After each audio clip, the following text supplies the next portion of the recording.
Hi, welcome to Remember This. I am your host, Denise Boland, and I am so excited to have on with me an iconic host of Profiles, a television series, which is a long-running talk show with artist interviews that have included Joan Rivers, Joan Collins, Smokey Robinson, Davy Jones, Tony Orlando, Robert Wagner, and so many more big names. He's also an author of 2 books, From the Projects to Profiles, a memoir, and Inside Celebrity Profiles, a visual journey. I'm so pleased to have on with me Staten Island's own Mickey Burns. Mickey, welcome to the show. Denise, thanks for having me on. It's an honor to sit with you tonight. I loved it. I loved it. And you do a lot of great interviews yourself. So congratulations on your body of work. Thank you. And the same to you. And I'm hoping at the end of this interview, I'll get to pick up some good tips from you. Well, I got 2 tips. And that is my mentor was Bill McCreary. I don't know if you know who he is. I do. Yes. But he was a Fox anchor, pioneer, really. But he always used to tell me 2 things. Number one, never let them see you sweat. That's a good piece of advice, because there are times when you start sweating a little bit if the interview doesn't go the way you hope it would. And the second one is always try to end your interviews on an uplifting, inspiring exchange, which is not that easy all the time, but that's always the goal going in. And I learned that from Bill. And the last one, there's one other thing he taught me. Well, he didn't teach me. He suggested. We've done 700 episodes, Denise, 700 half-hour episodes. And he always, before we started, he said to me, Mickey, why not, as your last question, ask your guests, what do you hope your legacy will be? So we've done that for 700 episodes. And the answers that we got to that question have been phenomenal. You never know what you're going to get. So the last chapter in the book that I wrote that you mentioned, From the Projects to Profiles, we went back into all the tapes and we took out the answer to that question, and we put them all at the last chapter in the book. That's fabulous. Thank wow. You. When you look back, 700. Oh yeah. You're like, how did I do that? Yeah. Like, yeah. Well, is that amazing to you?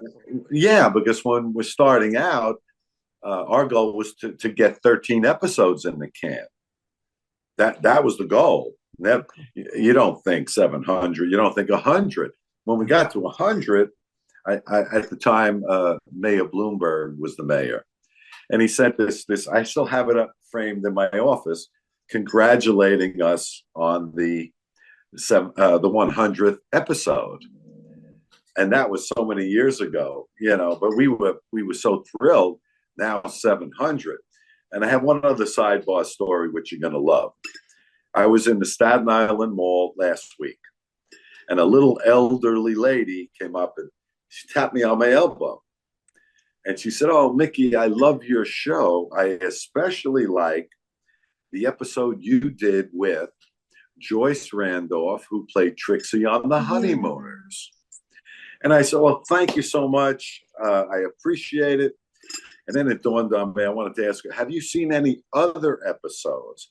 She said, no, but I loved that one. And then I said to myself, that was 20 years ago. Yeah. So you never know the impression you're going to leave on someone. Yeah. And I was blown away by that exchange, and it happened just last week. Yeah.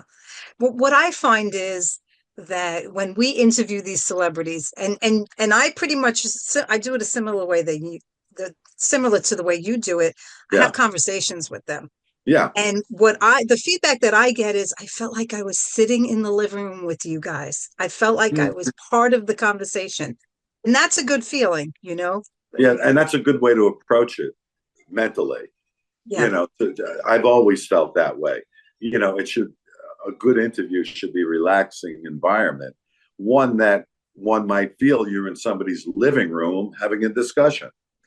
That's always the goal. It doesn't always work out that way. Right. And I have many examples. Well, hopefully you can share a couple. Well, I can a meatloaf. had Meatloaf on, and he passed away recently. Yeah. But Meatloaf, he was rough around the edges, And I asked him a question, and he wanted to take over the show, And he said, "You don't have to ask. I'll tell you. I was this. I was that." So the interview wasn't even near what I wanted it to be. And another time I had Ben Vereen on. Ben Vereen was the Broadway Yes. Oh, I icon. know him. Mm-hmm. And From Roots. Ben, how are you doing? And what are you up to? Just, break the ice question, whatever it was. And he went off for 20 minutes. And I stopped the interview. I said, Ben, it's a half-hour show. I have like 7 pages of questions I want to ask you about your phenomenal career. But you just used up about 3/4 of the show on the first question. So can you capsulize your answers just a little bit? Yeah, Mickey, I'm sorry, no problem. I asked him the second question. He went off for another 20 minutes. So we I don't know, we had about 2.5 hours for the interview, and we had to edit that down to 25 minutes. Yeah. That's the poor editor, it's not fair. Yeah. Yeah. Yeah. Sometimes I'll do part 1 and part 2. Yeah, if it really goes long, you do part 1, part 2. Those were just 2 examples. I mean, as an interviewer, I guess you feel this way. You want the interview to go the way you visualize it. It seldom does that. Right. Sure. So you have to be versatile enough to adjust to whatever's coming at you. I remember Eric Roberts.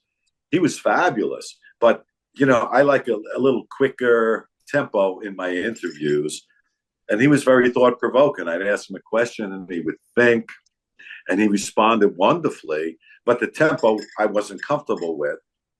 But I learned that you have to adjust, and give them the opportunity to respond as they want to, not as you want them to. You learn that as you go along. Yeah, absolutely. Well, what I love about your show is it is 30 minutes, because a lot of times you're watching an interview and it's okay, well, we're out of time, and it's a real quick chat, and you want to hear more about that person. Yes. And so you're getting them to sit down and really open up to you. Yes. Yes. And also, I'll tell you a secret. A lot of people don't know this because they watch the show and it moves pretty good. But what they don't know is those interviews have been edited very tightly. So I always say it's the fastest talk show on the planet, because if the person I'm interviewing, Tony Orlando, what's your latest album? And he goes well, let me think. Well, that's out. We go from question and we cut it right to that answer. Right. And so everything is boom, boom, boom. So the half hour, we're making the most of that half hour, and we're getting rid of, oh, I'm sorry, I just go, no, that's out. Right. So it's the fast, every frame has been tightened up, but it takes a couple of weeks to edit it down. So we put the time, nobody edits their interviews that tight, other than maybe 60 minutes. Right. Other than that, and a couple of other shows like that, but nobody spends the time. As I worked at Fox, they would never spend the time to tighten an interview unless it was 2 minutes, not for 30 minutes, So now you have the inside track. No, I like that. And it's good for people, because today people, they have such short, attention spans. Yeah. So, and it makes me look good. There's a lot of, I'm not perfect. I'm not that smart. And a lot of times I'll blub and flub and forget something and stutter on a question or not remember what I want to say. Well, that's all edited out, and they go right to when I get it right. Well, thank you for saying that, because I do that a lot. I'm my own editor, so I have to edit those things out. It makes me look a lot better than I actually am. Right. I don't make any mistakes, which I do on every show. Now, let me ask you, did you have shows on CTV, which is now Community Media in Staten Island? I never did. And I'll tell you why. When I started out at Fox News, not as a host, but as a sound man for the 10 o'clock news. Wow. That's how I started out. And when Rupert Murdoch took over, I don't know when that was, 1990 maybe, The first thing he did was cut out overtime with the camera guys and everybody. And the camera people were making $60,000 base pay back then, but they were doubling it in overtime. So when he cut it out, they couldn't pay their mortgage. So they said, okay, what we're going to do, we formed our own production team of the guys at Fox, and we started to moonlight to make up the difference that we were getting in overtime. And the first thing we did was to get a contract with Time Warner to do a news magazine.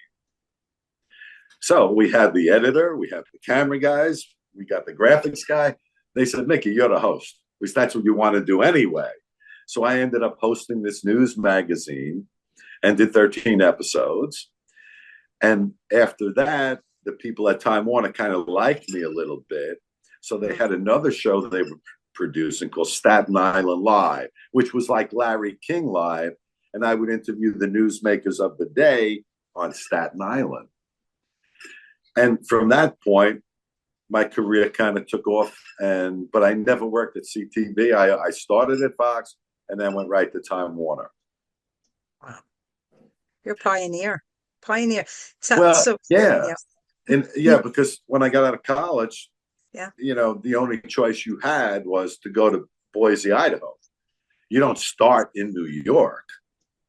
In those days, you had to pay your dues, go from Boise to Columbus, Ohio, to Philadelphia. And if you were really great, you might make it to New York.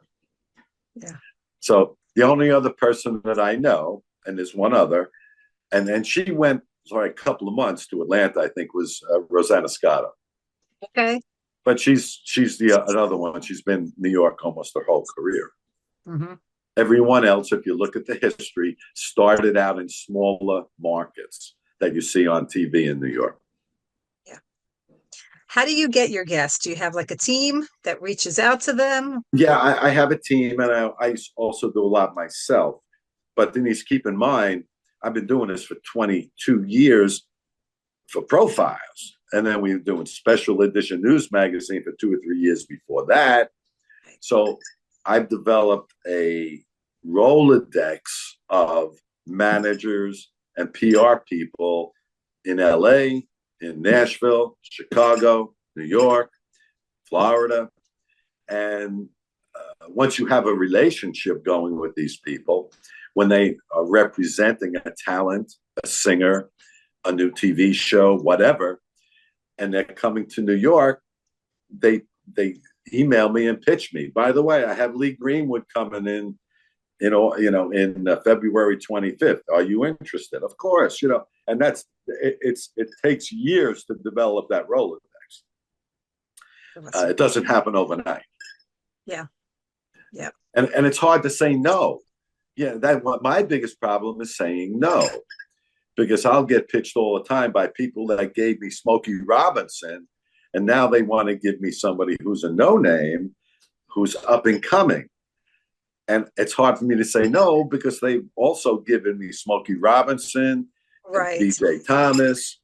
So that's my biggest obstacle, is sometimes having to say I pass. Yeah. And they could take an attitude and say, well, next time I get somebody really good, you're not getting them.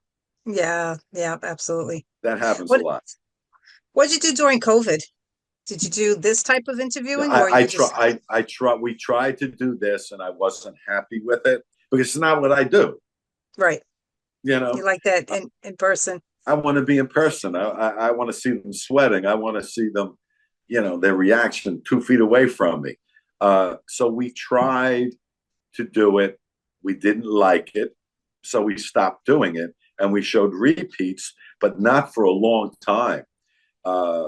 Unlike what I did was, I think we stopped in March from when it started. Right. But we came back in August. Oh, that's quick. Yes. Yeah. I mean, I just had to find people who were courageous enough to want to sit down during COVID. Right. And interestingly, I never got COVID. I was one of the few people I know that never got it. Good for you. But my crew all wore masks during the interview, and we were able to continue producing the episodes with people who were courageous enough to say, I'm not crazy about the idea, but I'll do it. I'm bored, like out of my mind with this COVID thing. So that we only missed March through August. And then I think the end of August, we started again. Well, Mickey, this is exciting. On Friday night, you got to tell the viewers you're having it's like a retrospective of your 700 interview show. It at the is. St. George Theater on Staten Island. I will be there, and That's I great. cannot wait. I cannot wait. Yeah. Can I tell you how I got the idea to do it? You're No, gonna love this. yeah, I got a call about a year and a half ago from a friend of mine who was a playwright. Nikki, we want you to be the guest speaker at our what they were having an expose for playwrights. And I said, but I'm a TV host. I'm not a playwright. What am I going to talk about? Oh, they're just interested in TV production as well.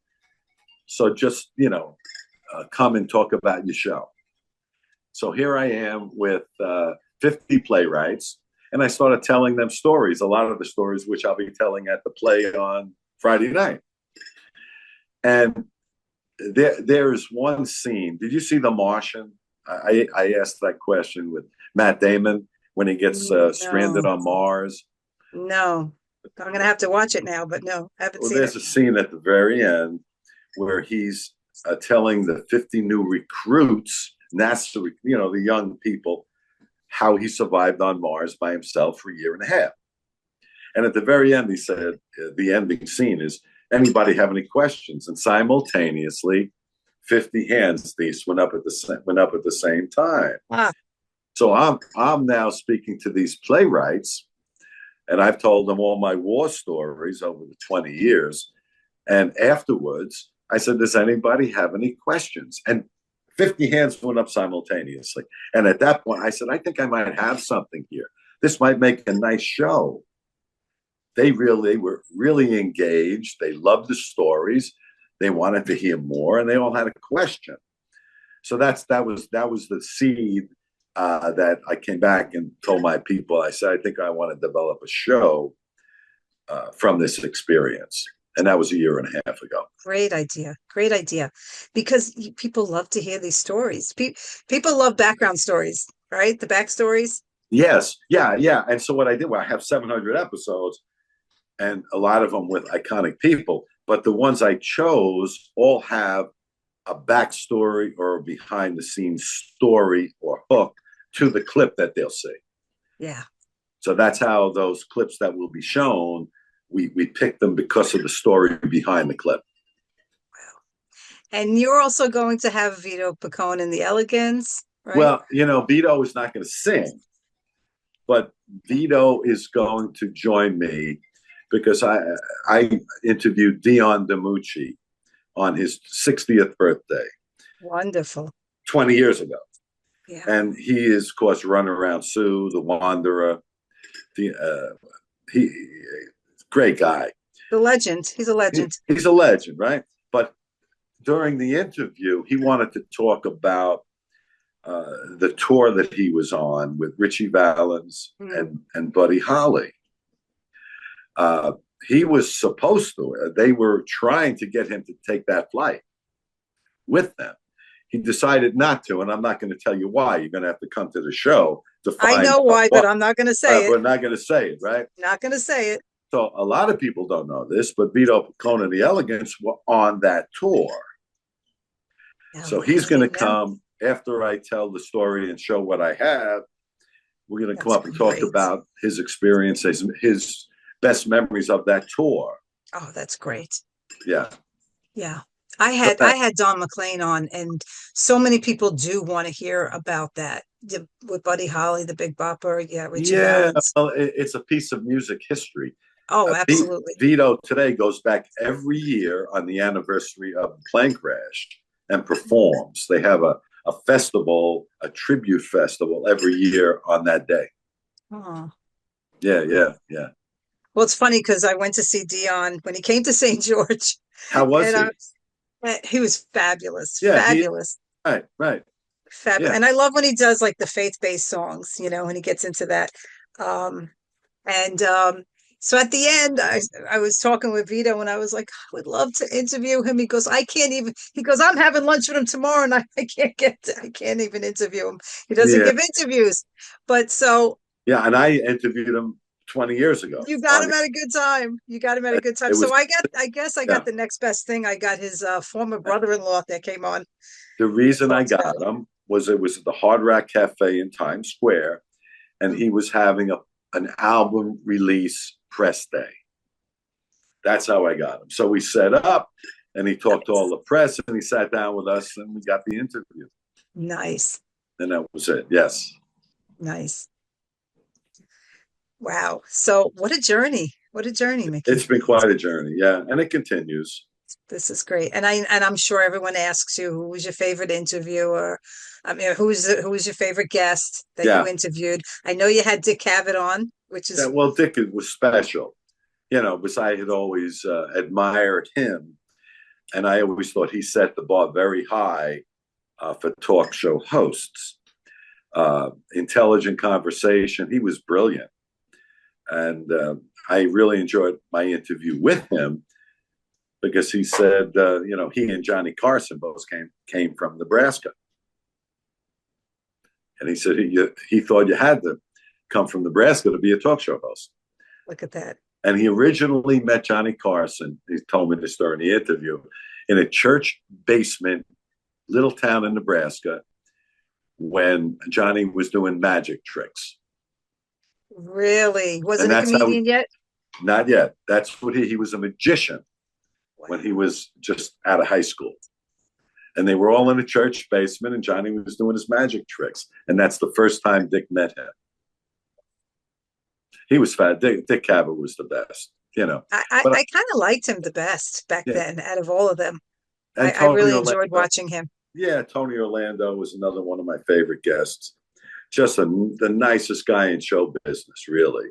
I remember when I reached out to several celebrities to write a blurb for the back of my book in 2019.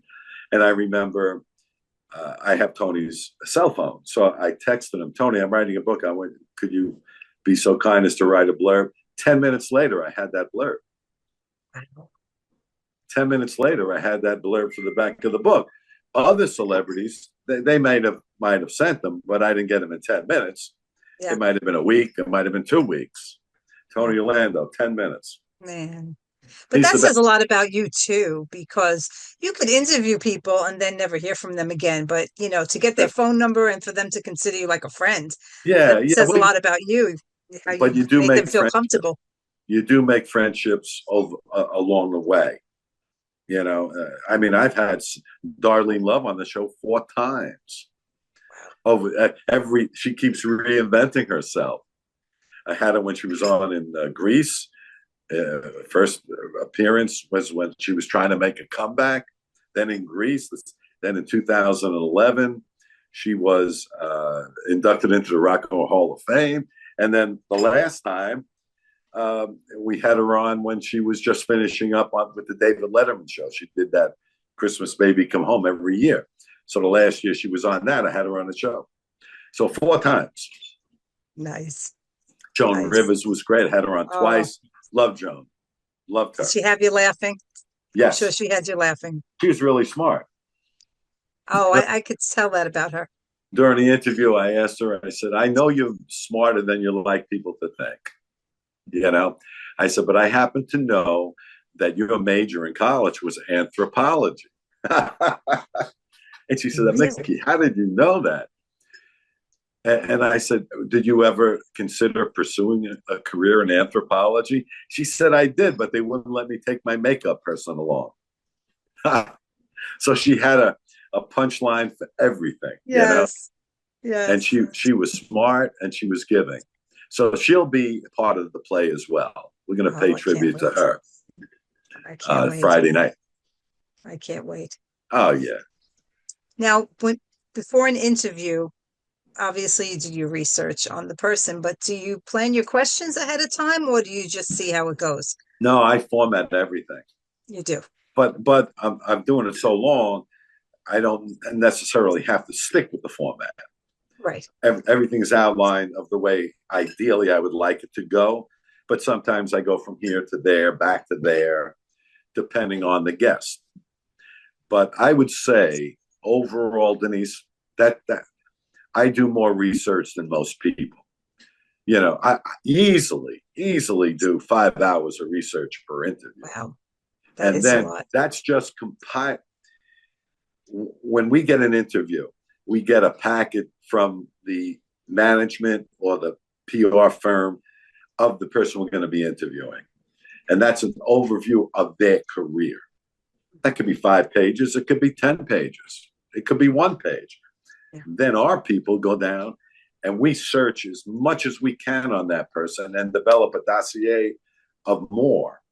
And then it's given to me. And then I have to go through all of that to try to make an interview out of it that I feel will be compelling and interesting throughout. And that's it. And I always, one of my favorite things to do is to go back in time, find out something they said about something vital and important 10 years ago. And then say to them, I read in an old art, you said this, and I read the quote to them. How do you feel about that today?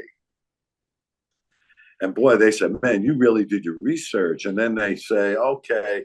And then it's thought provoking because maybe they don't feel the way they did 10, 15 years ago. And that's really interesting how they have evolved and changed over the years. I love to do that. That's great. Yeah. And it gets them thinking. Sometimes do they not remember? Do they not even remember it? Yeah. And they don't. Most of them remember it. Most of them remember. But they don't expect it. Yeah. They don't expect. So that surprises them, takes them back. So, man, where did you get that? Well, we did our research. We're like private detectives, and we're looking for that nugget that maybe people don't know about. And that makes the interview really interesting. Yeah. Now, do you ever go over the questions with them ahead of time to make sure you never say, do you mind if I talk about this? Or do you mind if I discuss that? No. What they want to know, they often say, can you give me an idea of some of the questions you're going to ask? I say, no. I want you to. Oh, yeah. And what I do is when I spend time with them prior to the interview, I don't talk about the interview.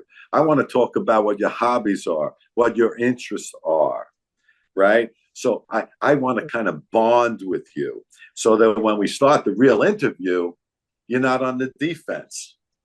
I'm trying to prove to you I'm not a bad guy. I'm here to showcase your career and your life, right? And it kind of lowers their defenses a little bit. Like with Smokey Robinson, for weeks before the interview, the manager kept saying to me, you got 25 minutes, not a second more. But I had read in my research that he's an avid golfer. So, and he was struggling with his putting a little bit. Yeah. So we chipped in and we bought him a new putter. And before the interview, I said, Smokey, I understand you're struggling with your putting. Yeah, a little bit. I said, here's a putter, guaranteed to make all putts under 5 feet. He was laughing, took that putt, and we have pictures of hugging. He was so impressed with this putter, right? He said, Mickey, I've been in the business 50 years, and you're lucky you get a cup of coffee, let alone somebody buy you a nice gift, right? So now the interview is going on, and we get to the 24-minute mark, and the man, I can see him out of the corner of my eye trying to get my attention, going like this. And Smokey also sees him. And he said, Tony, sit down. I'm talking to my brother, Mickey, and I'll tell you when we're done. And we went on for another 25 minutes. Wow. And we made a 2-parter out of it. And both episodes won Telly Awards. Look at that. Is that because we bought him the putter? No. Smokey doesn't need us to buy him a putter. It was the gesture that impressed him. That he said that we thought about him enough to buy him that putter. And we had carte blanche after that with him. Oh, wow. Yeah, it's a good story. That's, yeah. And I'm Tony went telling you, over there, sat down like this, and he didn't move for the rest of the day. he didn't say another word. Not another word, right? Wow. That's awesome. Yes, That's yes. awesome. Yeah. I had Pat Boone on. It was actually, I think, might have been on the 90th birthday that I And actually just how was Pat Boone? wonderful. Yeah, Wonderful. yeah, If you nice do guy, a right? Zoom, he lives in LA, but if you do a Zoom, you could get him. But That's the thing. Yeah, nah, yeah, we're not do so. They got but to I come to did. the Big Apple. Yeah, I know, I Oh, know. everything New York, right? So what I did, I try to do things to surprise them. So Yes, what I did at the end, and it was a phenomenal interview, and he just talked yes, about everything and anything, and it was great. We yep. touched base on like practically all of his career, all the That, things he was involved in. And then I said, listen, I said, you turn 90, whatever. And wow. I says, hang on one second. I got something for you. And I brought out a cake with a candle and I'm singing happy 90th birthday to Oh, Pat Boone. He said, no one has ever see, done that in that's an what I mean. interview. You assume that it happens to them all the time, Right. but it doesn't. But No. it does. And And it I'm makes sure. you memorable and Yeah, they and remember you.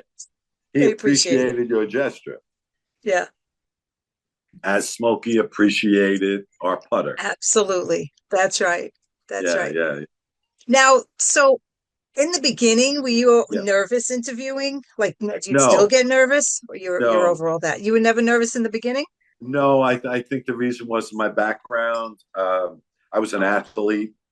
I played college football. I seemed to always be on stage, you know. And then when I came back from college, I was a teacher for a while, and I was a basketball coach. So I was always in the public eye one way or another. Uh, and I was prepared.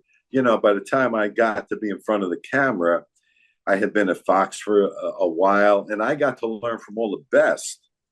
I was there every day watching, Pablo Guzman and John Rowland and Jim Ryan. And I was a sponge, man. And I learned everything. Plus, I went to school for it, but when I got out of school, it was BC. You know what that means? Before cable. Before cable, yes. And there were no jobs other than if you wanted to go to Boise, Idaho. Right. Uh, but I did go to college for it. And then when I was at Fox, I learned everything I could possibly learn. So when my time came, I was ready to go. I knew how to do it. I knew what to do, what not to do. I learned from the best, really. So I So can you, wasn't, I think you're nervous if you're not prepared or you don't think you're ready, you right. know. Yeah. So I think that preparation gives you confidence. Yeah. And the more you do, I guess the more relaxed you are. And it was a lot easier than playing football against Nebraska. Right. I used to go into those games and say, I wonder if I'll survive this tonight. Right. That's hard. That's Right. hard. Sitting in Right. front of Tony Orlando was not. Right. Right. Yeah. Wow. Well, I love that you're going to share your stories with us. Oh, I got Um, some good. I can't wait. I can't wait. Can you tell us a little bit about your books? Well, in 2019, I published the book. I didn't publish it. It was published. I had a publisher. Uh, but I'm trying to think back how. Oh, I had Chuck Barris on my show. Wow, The Gong Show. Gong Show, but he was also an author later on, did 7 books. Oh, I didn't know that. Confessions of a Something Mind. He did that book and the movie. So in the middle of my interview with Chuck Barris, he stopped the interview. He said, Mickey, I got to tell you, you have a book in you. And I said, Chuck, I don't have the time to do that. That takes an enormous amount of time. He says, I got a tip for you. I said, go ahead. What's that? He said, write a page a day. And at the end of the year, you have your book. I said, that's a great suggestion. So it was a rainy Saturday afternoon, took out a bunch of paper, and I started writing the book. But I remember what Chuck said, write a page. I could not do that. I could not. When I sat down, had the inspiration to sit down to write, I would write in clusters, 10 pages, 12 pages. I could never write one page and stop. And then just stop. No, I tried it. I couldn't do it. So I wrote in clusters. And then for a year, wherever I was, I would get a thought or an idea. I could be on the subway. I could be on a ferry boat. I could be in a cafe, and I would write down my ideas. And then when I got home, I would formalize those into the book, And it took me about a year of writing, but it wasn't that difficult, especially when I was writing about the show. I had everything embedded in my head that I wanted to talk about the people in the book, the celebrities. And it just flowed out because I remembered everything so vividly. So anyway, I got the book done in a year and a half. I had a publisher in England, and that was one of my biggest thrills, getting this book deal done. Then during the pandemic, I was with my photographer, who's been with me 20 years. And what he does, he comes to the set and takes still photos, right? And one day I said to him, Robert, over 20 years, how many photos have you taken on this set? And he said, I have no idea, but I'm going to go home tonight and check on the computer, and I'll call you tonight. Called me that night. He said, Mickey, I have 14,562 photos. I said, you're kidding me.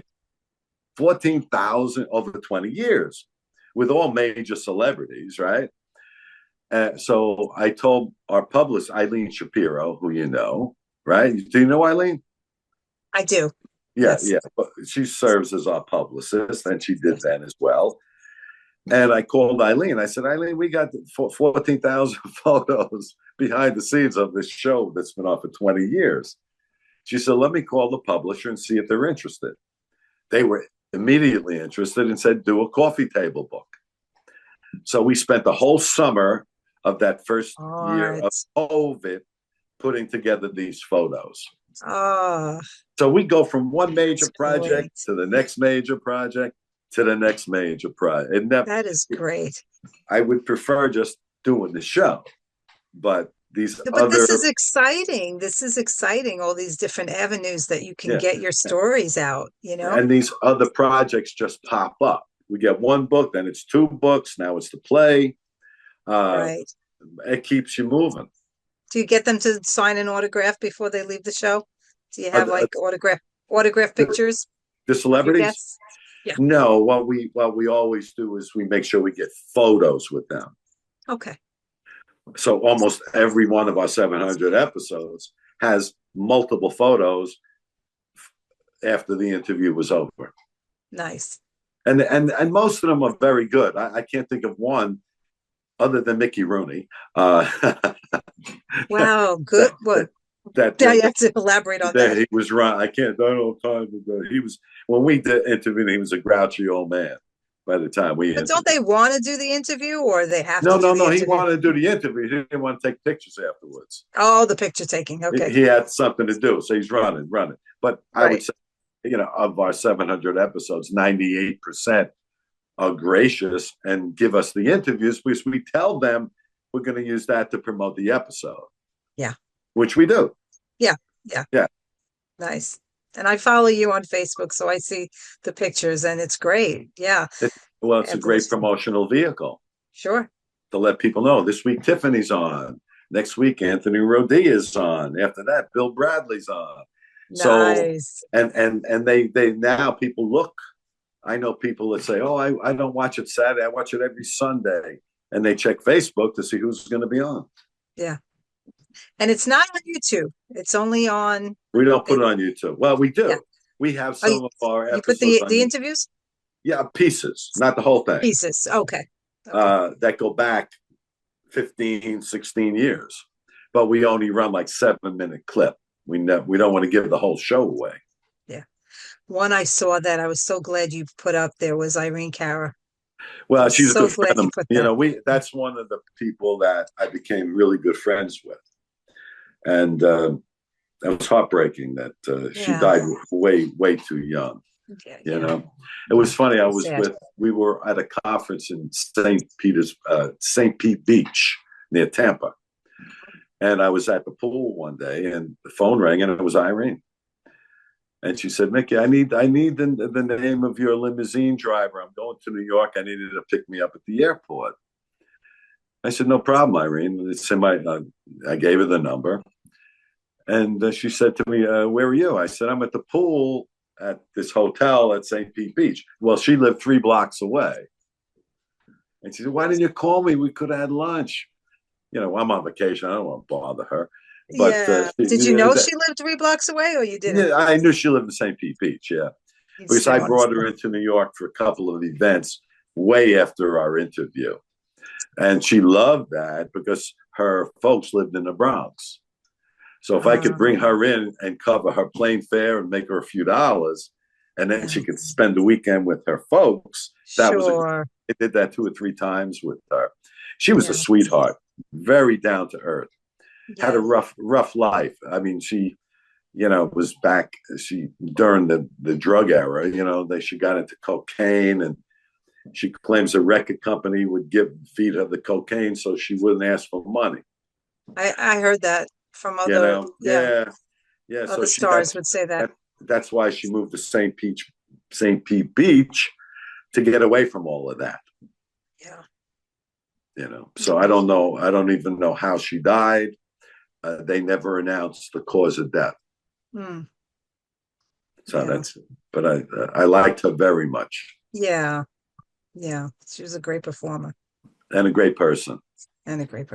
Oh, I'm glad you shared that with us, because I remember watching that, right? And I think you posted it right after she passed. Yeah. I was I was hoping I can get her on again. Yeah. But it never transpired, never happened. Yeah. Too bad. But I have one great interview with her. That's wonderful. Yeah. Irene Cara. Hi, Mickey. How you doing? Doing good. Welcome to New York. Yeah, it's great to be back home. Oh, come on, let's go in. We got a lot to do today. Hi, New York. Don't go anywhere. Profiles is coming right up.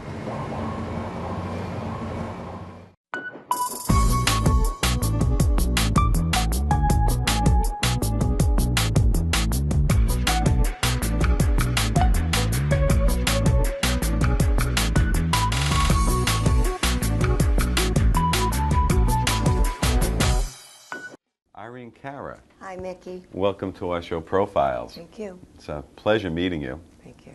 Of course, for our viewers, singer, songwriter, producer, actress, all of those things and more. We have to go back to 1980 when you were catapulted into stardom and a singing career with your performance as Coco Hernandez in Fame. Seems like only yesterday. I bet it does. Yeah, okay, time keeps moving forward, and it seems like really last week, you know. Sure. Time moves fast. But, well, I had a small recording career before that. I mean, I worked a lot as a background singer in my teens, and I did a lot of children's albums. I know that. You know, the various shows I was in, you know, we had albums for the various plays I was in, and I did a few Christmas albums. Sure, you were a child star, I was actually. Working child actress. And from your performance in Fame, what you did do was you inspired and motivated a generation of young people to become involved in the performing arts. Were you aware of that? I wasn't aware that it would be what it's become at the time, you know, but I've been as far away as England, and sure, you know, I've heard of schools in Liverpool that have opened up for the performing arts, and so many of my fans tell me from all over the country and all over the world that they've become dancers, choreographers, or professionals in the entertainment industry because of the inspiration of that film. And of course, Fame would go on to make also Academy Award history, which I wasn't aware of. It was the first time that 2 songs from one film were nominated in the same category. For Best Original Song. Yeah, right? Fame and Out Here on My Own. Which is a great ballad. Yeah, I was lucky. I got to sing them both. Did you realize at the time that they would be these legendary songs that they would evolve into? No. You never, I mean, you always have a good feeling. You have a sense of the energy at the time you're working, but you never know what it's going to mean 10, 20 years down the line. Right. Additionally, you're the only person ever to sing 2 nominated songs in one evening in the Academy Awards. Right. We did it like a medley. They arranged it that way. The producers and directors of the show, they did a good job with it. So sure did. And of course, currently, you're working, recording with your new band titled Hot Caramel, yep. which is a 9-piece all-female band that includes singers, musicians, writers, and producers. Yeah, I wanted to do a record this time that made that kind of a statement. Mm-hmm. I didn't want to just come out with, you know, an Irene Cara record after so many years. Like, who cares? You know, I wanted to say something mm-hmm. that I felt was important to say right about now. And that's basically that women in music can be about a lot more than just, you know, the midriff, the belly button, the bleached hair, the lip syncing. Yeah, which is the way it seems to be going You know, today. I wanted to make a statement that women in music can be sexy and alluring and Right. and fabulous and hip and cool and be about music. Be about really just the music. Yeah, and I read a quote by you about your new project, your new band. You said it's nothing more complicated than beautiful women doing beautiful music. That's pretty much it in a nutshell. You know, we're not really carrying any hip-hop banner, or we're not doing the grunge thing. You know, Right, we're right. not doing gimmick stuff. You know, we're just, you know, a collection of women that I've handpicked from across the country that are With the baddest and the best Right. players, singers, writers. They all write, they all produce, they play their little caramel behinds off. You know, these are serious musicians. I know that. And this is what I wanted to say with this record. Sure, and you also said about your new band, you said, I would love Hot Caramel to be the pop R&B version of the Dixie Chicks. Exactly, exactly. Because, you know, in terms of all the performing arts schools around the country, there are many young girls who are studying to play an instrument, or, you know, violin, guitar, whatever, oboe, flute, horn. They have no role models in pop music today. No. I mean, outside of country and the Dixie Chicks. So that's what I hope that we can be for them, and for, you know, young boys as well. Just, you know, that music needs to get back to its organic roots. We create what Right. you're hearing. It's Right. not like we're ripping other people's records off. Mm-hmm. And, you know, I mean, that's been done to the max. And it's gotten to a point for me, anyway, personally, where it's played out. Sure. You know, you got to go somewhere else now. Yep, And for that's- me, it's to go back to the roots of real organic music that's rooted in ability. A little history, Irene Cara history. You are a native of New York City. Yes. You're here in the Big Born Apple and today, raised, yeah. South Bronx. Yes. Mom, Louise, Yes. was Cuban-American. Yeah. Dad, Casper. Gaspar. Gaspar. Like the king, the like African, the king. the three kings. And he was Afro-Puerto Rican. And Yes. from what I understand, somebody told me he was quite a sax player. My dad was part of a big merengue band. That's what I heard. In the 50s. They brought the merengue to this country. Really? Yes. They So- had the first big merengue hit Okay. on the top 40 Latin charts. All right. And, you know, first, before that was the mambo, and then after my dad's Mm. band, there was the merengue, which, of course, is now a staple in Latin music. Always. Now, you recorded, we talked a little bit before about your early experiences in show business, but you recorded your first record by age 8. I did a Spanish album. Amazing.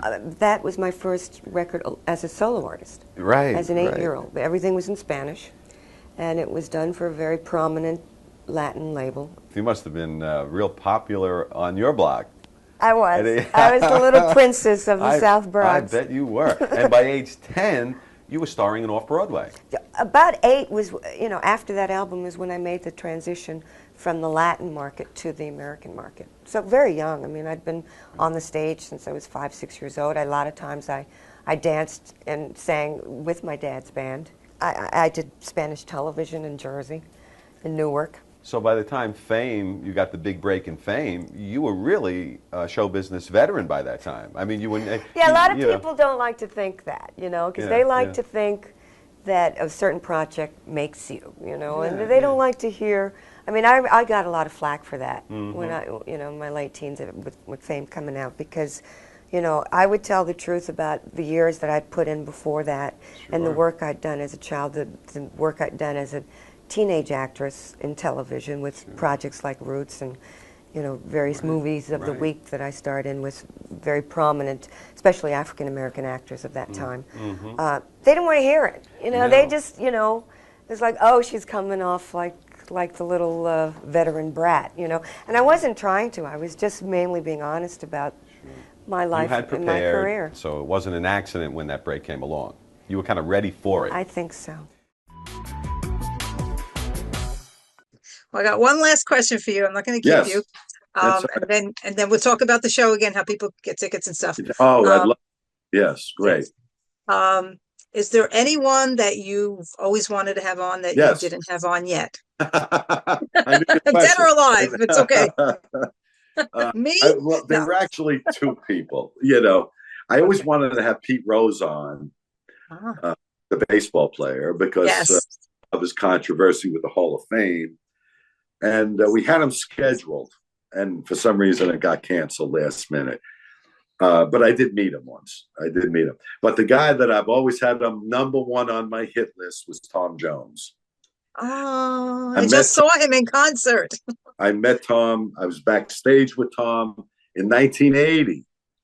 And do you have a minute I could tell you the story? Yes, absolutely. So, I'm backstage as myself, Bill McCreary, and Tom Jones, and his girlfriend of the day. I should say. Okay. Sure, yeah. So we're sitting in the dressing room, and every so often he'd get up and he'd go to the door and peek out. And I said, Tom, what are you looking for someone? What are you looking for? He said, Mickey, I got to tell you, I just love watching the seats fill up. He said, because I know there's going to come a day when those people out there are not going to want to come and see me anymore. And I said, Tom, I don't think you should have to worry about that anytime soon. And boy, was he wrong. Because now he's like 83 and he still sells out. But he was insecure in 1980 at the height of his career. And he still felt that this wasn't going to last forever. Look at that. I'll never forget that. And but I've always wanted to sit. I got Engelbert Humperdinck. Nice. I had him on the show, but I've never had he hasn't been coming to the United States that often. And when he does come, he's here for, he goes right from venue to venue and he's out again. Yeah. So it's been hard to pin him down, but I still have aspirations to get him somewhere at some time. That's my goal. It's nice when you get like locals, like a lot of celebrities came from Brooklyn, right? Oh yeah. Yeah. Staten Island. Did you ever get Neil Diamond? Were you able to get Neil Diamond? Never got Neil Diamond, but who else can? Neil Sedaka. He came from Brooklyn? Yeah, then get Neil Diamond because Neil Diamond lives in California. Right, that's right. Neil Sedaka still lives in Brooklyn. Does he? Yes. Yeah. So he was wonderful. He's another performer. He's as good today as he was back in the 70s. Yeah. So very talented. He was great. I liked him. Very sweet guy as well. Yeah. Yeah. Look at you. You're a celebrity yourself. I don't know about that. I'm a legend in my mind. I know that. Can we talk about the show where people could come? Yes, we can. Yes, absolutely. It's Friday night, January 17th. It's at the St. George Theater on Staten Island.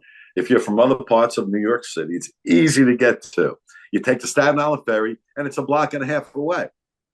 They have restaurants all around the theater. It's the most beautiful theater in the country. Really, I don't think there are any more beautiful. The doors open at the St. George Theater at 7:00. Show starts at 8. We have musical guests. I have a 45-piece chorus coming. It's going to be a tremendous celebration of our 22 years of producing Profiles. And yes, you can buy tickets at the door, or you can go online to the St. George Theater and you can buy tickets online. So, but if you didn't get it, just come on Friday night and buy your ticket at the box office, and you're welcome to join the party. It's going to be fun, Denise. I cannot wait.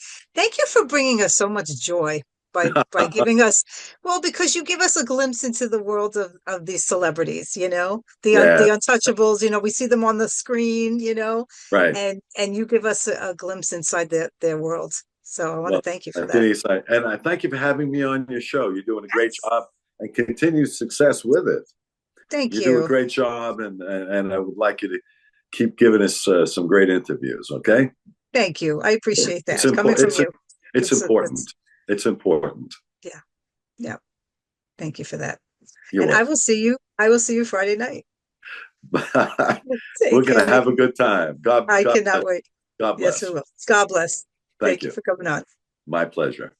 Thanks. Bye.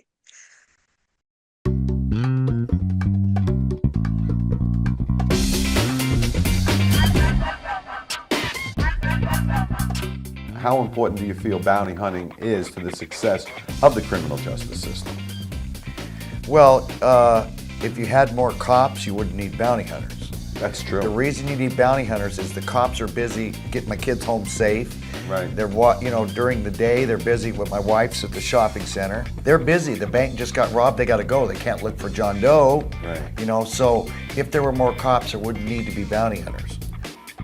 In 2000, at the end of the Sister Sister run, both of you received NAACP awards. Yes. And I was just wondering, what did that mean to you then, and what does it mean to you today? Oh, nobody has ever asked that question. Well, that's a pretty important point in your life. Has there ever been a downside to fame for you personally? Oh, there's been plenty of them, because show business, I explain this to young kids all the time, show business is a bunch of peaks and valleys, man. Yeah. So now you have to be strong enough to withstand your valleys. You have to be strong enough to understand that all the doors are not always going to be open for you. It's not all good. Yeah. In neuroscience from UCLA, and you did your thesis. This, I'm not sure if I'll get this one right. In psychoneuroendocrinology. Yep. So can you explain to us quickly what it is? I studied obsessive compulsive disorder in a population of individuals with a compromised endocrine system. So that's all those words. Over the years, I've often felt that you've been much underrated as a songwriter. Would you agree with that? I have. Really? Yeah, I mean, you just don't get the respect with all those great tunes. I'm the Rodney Dangerfield of music. No, I am. I agree with you. I wrote some great songs, and sure again, did. the critics and everybody's tried to tear them apart. My songs were no more simplistic than anything that Lennon and McCartney wrote. Much has been written that you've had your eyes done, nose done, facelift, liposuction, breast reduction. Botox, of course, tummy tuck. I had a hysterectomy, and I was the only woman in the hospital. If they had to close me up, I said, I want a plastic surgeon to close me up. Yeah. And might as well give me a tummy tuck at the same time. Wow. And now a lot of women are doing that. Minna, open your eyes. Like freaking peeking opera, like. Open your eyes. Yes. And you'll never forget that, will you? Never. You'll never have Don't your eyes you just closed. love moms for that? Always, because they're wanting so much to help you. and they're always right, by the way. Isn't that true? Yes, are my eyes open? Your eyes are open. Okay.